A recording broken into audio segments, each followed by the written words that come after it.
নমস্কার। আমি মে মাসের ২৬ তারিখে একটা পোস্ট করেছিলাম, বলেছিলাম যে জুন মাসের ১ তারিখ থেকে ১৭ তারিখের মধ্যে এবছরে একাধিক ভূমিকম্প ভারতবর্ষে হবে। তার মধ্যে ৪ তারিখে হয়ে গেছে ১টা ২৩ সকালবেলা, সেটা হচ্ছে কচ্ছ বলে একটা জায়গাতে।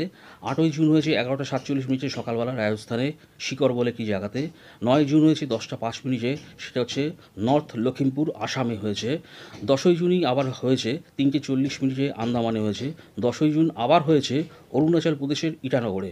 এবার একটা কথা, সেটা হচ্ছে ৩০শে জুন থেকে আরম্ভ করে 1 জানুয়ারি ২০২৫ পর্যন্ত প্রতি ৩ ঘন্টায় অন্তত দুটো করে ভূমিকম্প সারা বিশ্বে দেখতে পাওয়া যাবে।